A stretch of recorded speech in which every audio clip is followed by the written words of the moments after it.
Hello, everyone, and welcome to BMC Helix Live, our special mini podcast series recorded from the BMC Helix Roadshows as we travel the globe with our No Limits tour.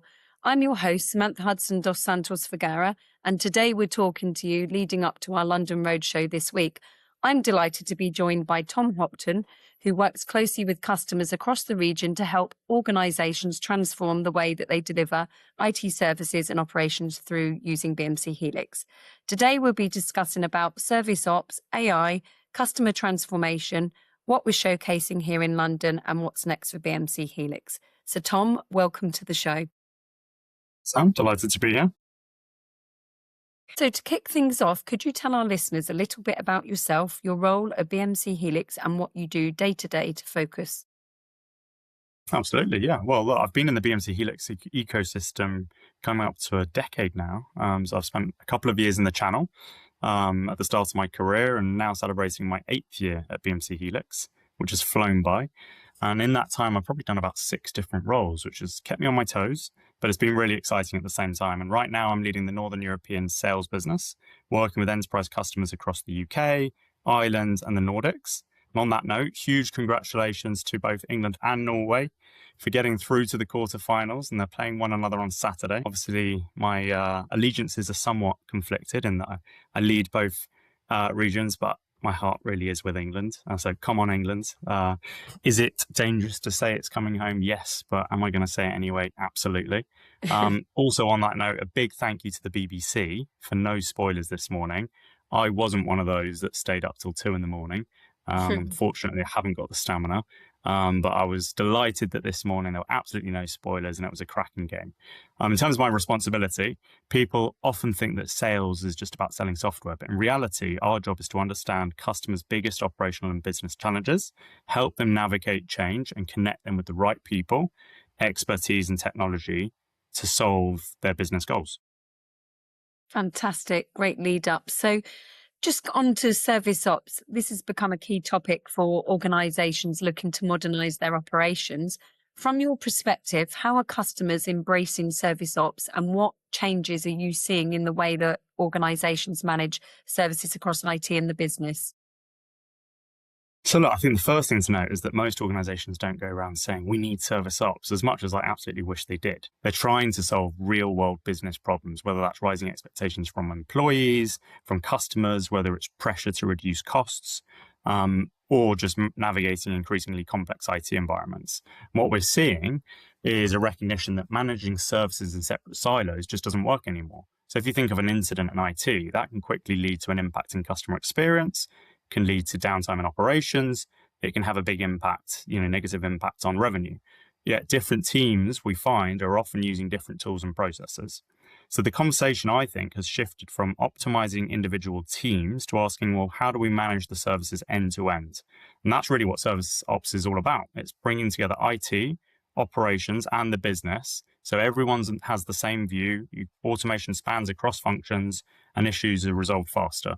And the organizations that we work with that are making the biggest progresses are the ones that are breaking down those organizational boundaries. They're thinking less about departments and more about the experience that they deliver to their employees and their customers. Absolutely. So transformation is never without its challenges. What are some of the biggest obstacles organizations face when moving towards a more connected service ops model? So yeah, there's a number of challenges. I'd probably try to highlight 3. The first is legacy. Most organizations don't start with a blank sheet of paper. They've built up different tools, processes, and ways of thinking over many, many years. So bringing that together inevitably takes time. The second, I think, is organizational, because service ops naturally cuts across IT, operations, and the business. So the success of it depends on teams working together in ways that perhaps they haven't done before. And that's often more of a cultural change than a technical one. And finally, and this is a really big one, there's the proving value. So every organization has a very long list of transformational projects competing for investment from within the business. So they have to really show measurable outcomes, whether that's faster resolution times, better employee experiences, or lower operating costs. They need to know that they're solving real business problems and that they're not just implementing another platform. So just on the value conversation, without naming any customers, are there any success stories or common themes you've seen that really demonstrate the value of service ops? Absolutely. Yeah. We've seen organizations transform service delivery by automating routine requests, giving employees much better self-service capabilities, and inevitably that frees up IT teams to focus on much higher value work. So rather than focusing on mundane, repetitive tasks, they can focus on the things that really matter. One example, a customer reduced incident resolution by more than 60% through automation. And in healthcare, which is a sector that is very close to my heart, we've seen organizations improve service levels, which directly, supports frontline staff.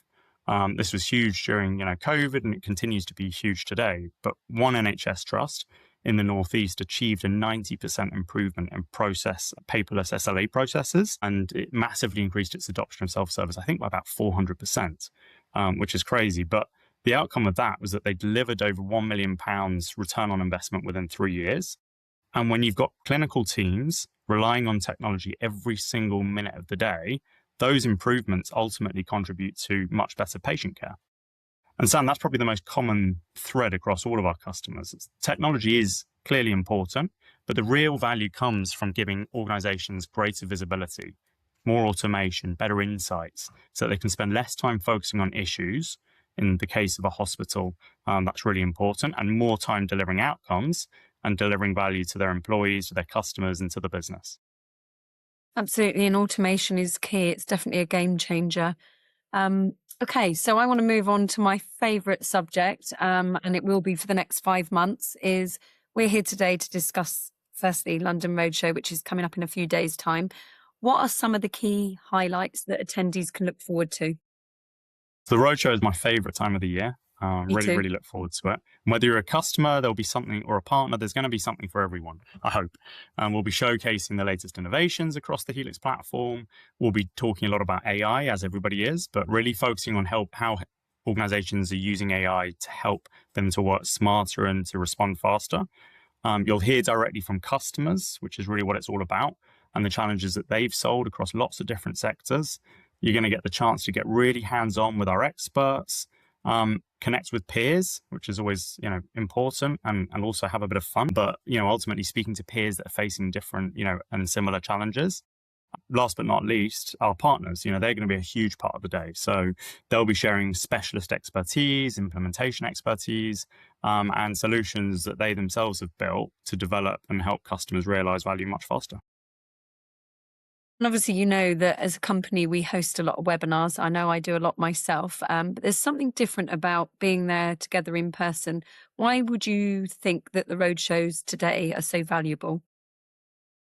Webinars are fantastic, Sam, for sharing knowledge at scale, but nothing, in my opinion, replaces being in the same room as one another. So roadshows give us that opportunity to spend time together, to have real-world conversations, understand unique challenges that customers are facing, and ultimately just explore ideas together, have conversations. It's in those conversations often where you're just having a coffee during the break or over lunch between sessions that you get the biggest breakthrough and you build relationships. So, if someone leaves the event with one key takeaway, what would you like that to be, Tom? Well, Sam, I'd love people to leave, the roadshow feeling inspired, but more importantly, confident that transformation really is achievable. So whether it's one idea that they come away with, one new connection that they've built during the event, a practical takeaway that they can implement when they get back to the office, if we've helped any of these organizations move one step forwards, then I believe we've done our job. Okay, looking beyond the London event, how do you see the rest of the year shaping up for the BMC, Helix, and also our customers? I think we're entering a really exciting period. Organizations are under more pressure than ever to modernize, improve resilience, and drive better experiences, but they also need to do it much more efficiently. And AI clearly is becoming a key enabler of that. And we're seeing customers move beyond experimentation into real-world adoption now. Excellent. And what trends or innovations do you think will be the biggest impact on service ops, ITSM, and IT operations over the next year? I think we'll continue to see organizations accelerating transformation journeys. As I just touched on, I think AI is going to play a much, much bigger part in moving from experimentation into real-world business value. Customers are also looking to automate more. They're looking to drive resilience. They're looking to give their teams better insights to make faster decisions. And at Helix, we're continuing to innovate across the platform to support all of those things. And I'm really excited to see how we help customers turn ambitions into tangible outcomes over the coming year. Excellent. Now I'm going to address the elephant in the room. There's been a lot of interest around Montagu, new investment with BMC Helix and the ownership. What does that mean for our customers? I was wondering when that question would come up, Sam. It's a great question and naturally one that we've been asked a lot. From a customer perspective, the message really is one of continuity and confidence. Our commitment to supporting customers, investing in innovation, delivering against our roadmap remains completely unchanged. So, in fact, I believe, and I think many will agree with me, that Montagu's investment reflects confidence in the strength of the Helix business and the opportunity ahead. And for customers and partners, it's really business as usual. But hopefully with the added confidence that we're really well positioned to continue investing in the platform, in our people and in the ecosystem for the long term. I mean, like with yourself, I'm really excited. And obviously for customers listening today, how should they think this change or think about the change when it comes to stability, innovation and long-term value? I think my message to customers is simple. It's stay focused on your business goals. The thing that matters most, our commitment to innovation, product roadmap, supporting organizations and our partner ecosystem, that remains totally unchanged. We'll continue to work alongside customers and help them to modernize service and operations management, and we'll continue to help them to deliver long-term value from the Helix platform. Excellent. Exciting times ahead. So finally, if there was one message you'd like every customer and listener to leave with today, what would that be? I think if there's one message I'd like people to come away with, it's that transformation doesn't have to be really overwhelming. With the right strategy, the right technology, but also importantly, the right partners, it's absolutely achievable. And hopefully those of you that attend the Roadshow will see that firsthand and hear it firsthand. And at Helix, we're committed to helping customers every step of the way, not just by providing innovative technology, but building really long-term relationships and partnerships, focusing on delivering real business outcomes. And if customers succeed, ultimately we all succeed. Excellent. And Tom, thank you so much for joining me today and sharing your insights. Thank you to everyone that's listening to the BMC Helix Live.